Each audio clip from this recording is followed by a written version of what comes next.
squares.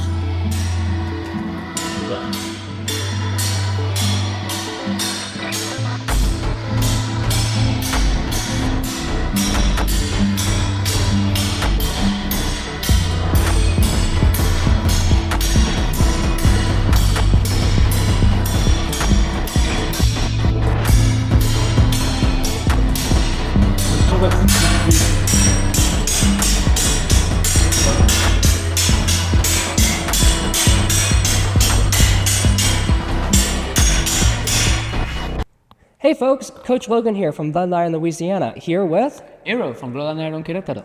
We are here at their new SAL to introduce Nero as our newest coach and to give you a little preview of the new building. Bienvenidos. So my first question, Nero, what got you into HEMA?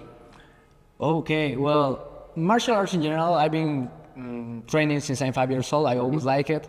And as a kid, of course, you love sports. But I don't really get to find what HEMA was until I was in my middle 20s. So for the time being, I was already an adult and I was able to go and search things in the internet and look if there's something in the libraries.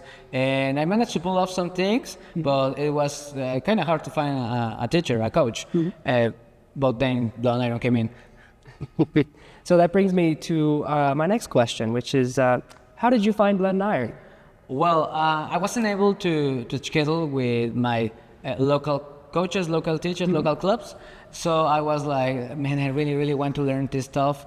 And once I found the YouTube channel and I looked through all the beginner lists and all the different videos that Logan has, I was like, yeah, I need to learn more about it. So I wrote them a mail and asked for be part of the online program. And everything worked really well since then. Yeah, a lot of people seem to find us with the YouTube channel. Yeah. So, Nero, what made you choose the instructor path? Oh, I have that decided from the time I was writing the email.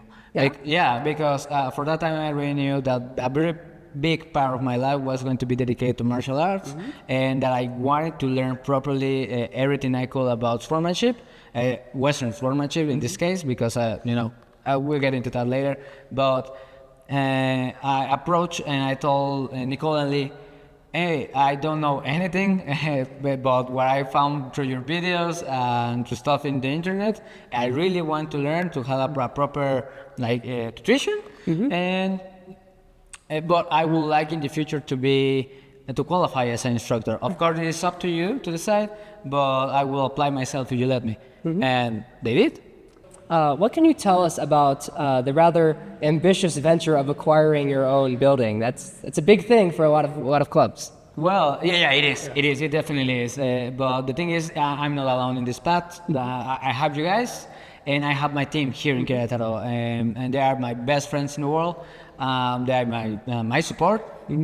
And together we start a different project besides HEMA.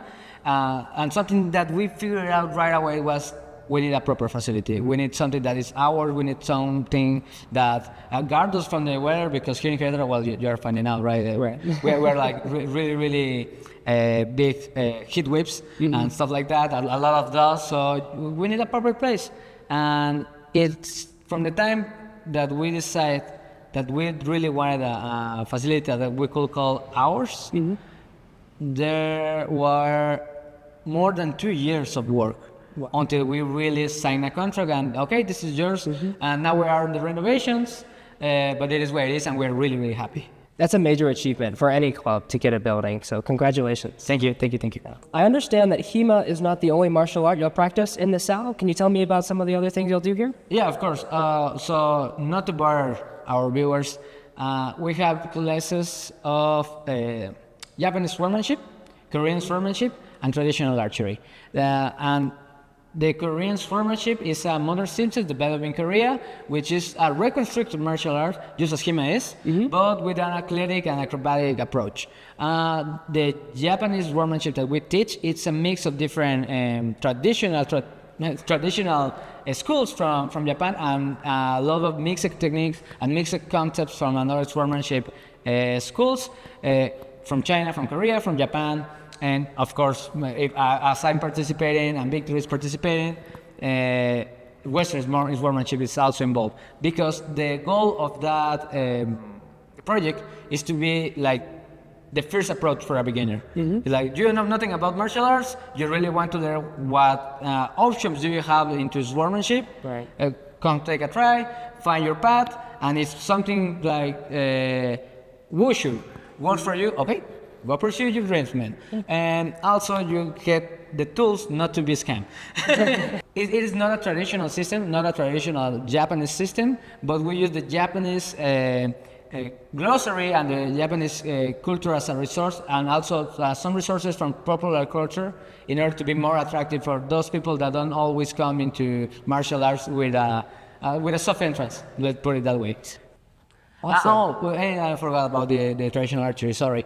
The traditional archery is a branch from a bigger school that's called Argos, who they work with the state university. They were mainly developing Olympic archers. Then we came in we were like, we don't know how to properly shoot an arrow, and it's part of the Gumdo training system. So we were like, teach me. And they were like, let's build it together, because we don't know about traditional archery that much. It's like nobody does. You kind of brought in the historical enthusiasm and Exactly. kind of explored it. That's really cool. Yeah. We work together, we develop it, and now it's here in the south. We can offer like a beginner's class indoors, and if it works for them, they can go to the actual range and start shooting with more distance. That's really cool. A lot of HEMA clubs don't practice archery. It's not something you see very often. What's your favorite part about having a dedicated space? I'm not having to carry my bags. Well, when you're a beginner, you usually have just one sword, maybe a uniform, and that's it. But as a coach, as a teacher, it's like, okay, you have the loaners, you have your own equipment, the big equipment, the light equipment. And if you are teaching like 3 different classes in 2 different points of the city, you go to one corner, you teach something, then you go to another, you bring your back to the third one, and then you're ready to go to your home to take a rest. Yeah. And that's in one day. So being able to have a place in order to have our swords, have the arcs, our heavy gear, a place to a bathroom, a changer, that means a lot. That's a very big difference, both being a coach and a student. And since we know what it's like to be like that student that brings his material from the work, from the college, from the school, for whatever reason, or they practice more than one sport, I know that they really get to appreciate like being able to, okay, my heavy gear is going to stay in the cell, and whenever I have a class, I just go there, and it's going to be waiting for me. Yeah, that's something I can definitely understand, because a lot of your average HEMA coaches, kind of the burden of being the coach is having to lug around all of the club gear. So definitely having a space to store it definitely comes in handy and is a lot more convenient. Yeah, absolutely. We hardly recommend this. What is it like to be part of the Blood and Iron family? It's awesome. From the beginning, I only received like a direct approach. That's really important. Respect, and this cumulus of values, and a very unique perspective of what a martial art is, what a sport is, where is the middle ground. All of this works into my personal development, and it works really, really good in my technical development. That's really something amazing. Also being comfortable about what I'm teaching to my students helps a lot for them to develop quickly, and for me to keep growing, to keep feeling that hungry for both knowledge. And that's something that Blood and Iron bring to the table.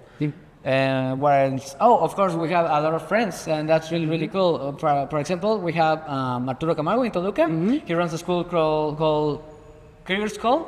I hope I'm not butchering the name. Sorry, Arturo. And he has always been really welcoming. He's a great fencer and a great coach. His students have always been like polite, but they managed to share this vision of a martial art, what a combat sport is for us. Right. So it's really cool. Also, with this like consistency in the approach, we can get to know another people and be really clear. Like, no, I do this like this. If you do this in a different way or a different approach, okay, good. Let's just not let's agree to disagree, right? And that's cool. I think that's what keeps us in peace and working together. Absolutely, yeah. You know, one of the things that Blood and Iron has that a lot of other HEMA clubs doesn't is with our international program in schools all over the world, you know, we have a set of consistent values and rules across all of our schools. So we can go fence in Manila, you can come to Louisiana, I can come here, we can go to Vancouver, you know, and many other places where we have students and coaches. And we can all fence under the same systems, the same rule sets. So that's something that the rest of HEMA really lacks that Blood and Iron has. And it is definitely holds us together as an international community, for sure. Yeah, absolutely. And now, as a coach and as a fighter, I feel more of this enthusiasm of I can go there. I can definitely go there and try my best and I have the results consistent with my work into my art. Exactly. So that's amazing. Yeah, it's definitely one of my favorite parts of being part of Blood and Iron. In the face of what we are building here at Blood and Iron, does the rest of HEMA stand a chance? No, next question. No, well, to be honest, what we have here, it's the proof that when we join into one ideal and we have a really ambitious project in the hands and we all commit that, yeah, that's what we want to build, that's what we want to work on, it starts happening. And if one has a deficiency, another comes and, hey, I can help you with that. Or if we see something that we can work with our friends, with our partners, it's like, hey man, try this, search for that. And all of this working together, it moves like a train machine. You know, it's like, whenever something is going down, someone comes, pick it up again, and we keep chasing that rhythm. And that makes us really, really fast developing things like this. And that's awesome. Really, really awesome, because it's almost 6 years, 7 years, something like that, since I take, well, maybe a little bit more, but since I started training with a weapon in my hands, it's something like 7 years. But in these last 2 years that I've been training with Blood and Iron, things have been like day and night. When we're going full speed, and that's really, really awesome. Yeah, and you've definitely come a long way. Yeah, you're a fantastic exactly. player. Oh, thank you. But I have a lot to learn, a lot, and that enthusiasms me. That powers me as well. Hey everybody, did you like what you see? Then come join us in a free Discord server. You can hang out with people from different countries with the same martial approach. Link in the description. So thanks folks for tuning in. If you ever find yourselves in Querétaro, definitely stop by Blood and Iron and train with this guy. He knows what he's doing. And like we like to say here at Blood and Iron, if you don't put in the training, you won't get the results. And train hard so you can fence easy.